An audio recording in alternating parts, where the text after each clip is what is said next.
which against Luka, which is a white player that play in the NBA. They played the game the other night. I don't watch basketball, so I don't give a flying flip the details. All I do know is that I saw the video of that black man calling him a B.A.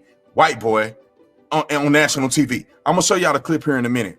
But the double standards is out of control. When are we going to hold both sides accountable? Ladies and gentlemen, you're not going to be able to stop the racial injustice in America if you're not going to make it equal across the board. Just because some white man 300 years ago whooped a black man 300 years ago, don't make it okay for black people in 2020 to be using racial epithets or slurs or being racially biased against white people as some type of retaliation. It makes... Not a YouTuber, just like making videos. And that clip I just showed you there of Officer Tatum, that pretty much sums up this guy's mentality and train of thought and outlook on race relations. Now, he's speaking on the incident with, what's that guy, Montreal Harrell, and when he called, what's that, Luka Doncic, a punk-ass white boy, you know, and him saying that just because what white people did to you 300 years ago don't mean you have to retaliate or, you know, or something like that. That the reason why Montreal, however you pronounce his name, you know, reacted is like, oh, he has this built-up angst since slavery, and so I'm like, he called him a punk-ass white boy. Okay, it's wrong. Let the NBA punish him and so forth. I understand, but talking about 300 years ago. First of all, if you're replying to slavery, slavery was 100 and about 135 years ago. Let's do the math. Yeah, about 135 years ago. But still, even after slavery, you know, there was like a ton of more racism and degradation and humiliation that came on after that. You know, I'm like, after slavery ended, the white man looked at the free black slave and said, hey, you think it's over with? Oh, we're just getting started. You know, but that's the talking point. You remind me of that scene in the movie Bamboozled, where Damon Wayne's character, Pierre Delacroix, was at the radio show and he's talking about slavery ended 400 years ago or some stuff like that. I'm like, even if slavery did end it 300 years ago, which is absurd, you still got to deal with the racism we deal today. You know, but, you know, Tommy Sotomayor also had a video running to Luka's defense and so forth. I wonder if they say anything about all the racism in hockey. You know, all the humiliation that black hockey players have to go through. You know, what about the racism black football players, soccer players have to deal with? You know, of course they're not going to do a video on that. How silly. But in this video here, it's not going to be about this. It's going to be about, you know, Officer Tatum in general. You know, I combed through hours and hours of his video, and I tell you, he's probably the worst. I'm like, he makes Painless Risen, you know what I'm saying, and David Carl seem like rational human beings. I'm like, they're not as bad as Officer Tatum. And the fact that this guy was a police officer was really sad. When I first started watching his videos, I thought to myself, hey, is this guy is he an active officer? You know, I'm like, if he is, this guy needs to be taken off the street. This guy is extremely biased. I'm like, if there was an argument between a black guy and a white guy, you know, he's going to take the white guy's side, you know, 9 times out of 10. Man, that's his whole platform. Pretty much is bashing black people with the guys that he's being logical, he's being rational, he knows what he's saying. I don't even think the guy was an actual police officer. He probably made it to the police academy and you know what I'm saying, maybe flunked out. I can't find anything on this guy actually being an officer. You know, and still, if he's an ex-officer, he's still pretty young. I wonder why did he resign or what happened if he was a police officer and so forth. Because he cannot be a police officer now with these extreme views. I'm like, this is a guy who defended the McMichaels and who felt that Arbery, you know, deserved what he got, you know, that Georgia has. I'm like, he's completely wrong in this. He's a guy who also defended the Central Park lady, you know, with the bird watcher guy. I'm like, this guy indiscriminately defends white people under everything, you know. And of course, if you haven't noticed, the guy is a Trump supporter, and he's always decked out in his Trump gear, you know, just in case you forget. Hey, is this guy pro-Trump? So, you know, he does that whole YouTube thing, like, subscribe, share my video, smash up the likes and so forth. So when anybody shares his video, they're going to see that he's decked out in his Trump regalia and so forth. So I understand it's big business. YouTube is almost like pornography now. I'm like, when the cameras roll, you know, people do what they got to do, you know what I mean, to get that paycheck. I get it. And I also want to talk about the new Black Republican Party. You know, Officer Tatum, Cadence, and how the new Black Republican Party, and I call them the new Black Republican Party because they don't represent the historical Black Republican Party, and how they just try to isolate themselves from, you know, the black maelstrom. You know, my thing, if you're trying to sell somebody an idea, you shouldn't chastise them and for it and so forth and kowtow to white people. I'm like, you take Frederick Douglass. Frederick Douglass, you know, I read 2 of Frederick Douglass's autobiography.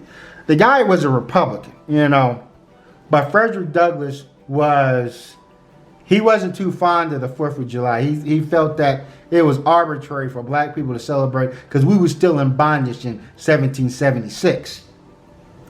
And even if slavery was abolished in 1776, it still would add up to 300 years, as Officer Tatum would say. So therefore, if you know anything about Frederick Douglass, he was a Republican, but he was all about doing for himself. I'm like, even though he made moves with white people, and later in life he married a white woman after his black wife died. He was about buying property. He was about elevating black people, teaching black people how property works, about how real estate works. And he was all about doing for self. He wasn't about kowtowing to white people. But these new Republicans, you know, this mainstream Black Republican Party, you think they're going to be against 4th of July? No, they're going to be like, hey, black people, get your sprinklers, get your old-fashioned fat American chili dog, and we need to go out there, don on your red, white, and blue, and we need to go out there and celebrate the 4th of July. You know, so this is the reason why a lot of black people are disgruntled with the new mainstream Black Republican Party, because it doesn't seem like they have a voice of their own. All they do, they go over the same points. Black people, you know, our families was better in the 1960s. There's a whole lot of crime in the black community. You know, just all this chastising and scrutinizing and so forth. And Officer Tatum, like Candace Owens, has a white significant other. And I'm telling you this right now, I go by that old school rule. You know what I'm saying? If you have a white wife, white husband, you shouldn't speak on black issues, you know, because you didn't care enough to date to marry a black person. But that's another video. And Officer Tatum, his wife, man, is like, you know, I'm not into roasting people's wives, you know, and this, and I understand some brothers, they just, you know what I'm saying, they'll see a closet filled with white, they know there's a closet filled with white women. They just open the closet up, don't even look, and just grab the first white woman and so forth. I'm like, because, you know what I'm saying, because Officer Tatum, he has a fixation with Breonna Taylor. So that's what we're going to get into in this video, you know, and I'm going to break that down.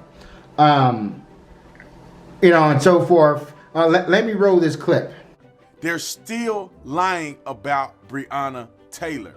I just don't get it. At this point, after we have completely exposed Breonna Taylor on TatumReport.com, and I'm not saying necessarily exposed her per se, but we have exposed the case.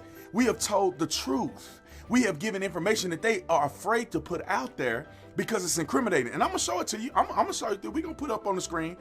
But let me tell you what didn't happen in Breonna Taylor's case for the umpteenth time, and then we're gonna go through the information that was leaked to us, that we have on the website exclusive to TatumReport.com. First and foremost, Breonna Taylor was not asleep. Second of all, Breonna Taylor was not an innocent little EMT, little black girl trying to make her life better. She was kneecap, thigh-high deep in criminal activity with Jamarcus Glover. Another.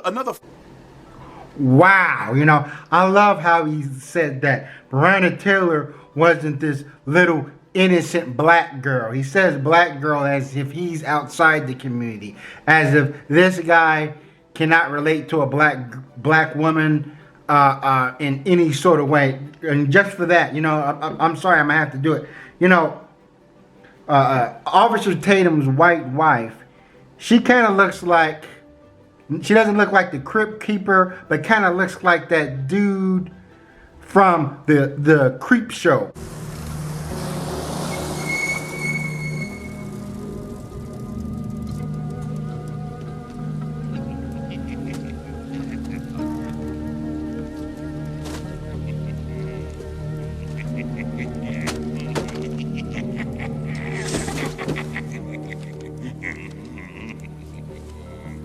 I've never seen anyone so impatient, Billy, as if your life depended on getting the first copy off the presses.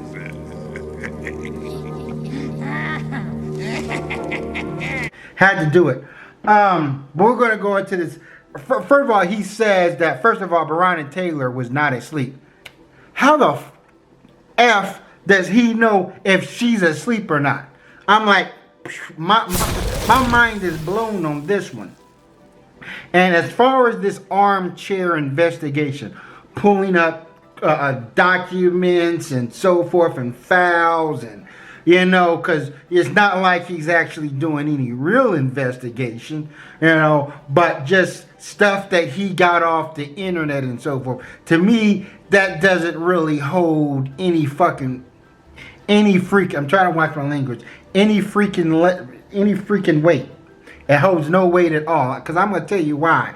You know, just because your name is on a document, just because you are a person of interest, it doesn't make that you're guilty. You know, for instance, I've gotten raided.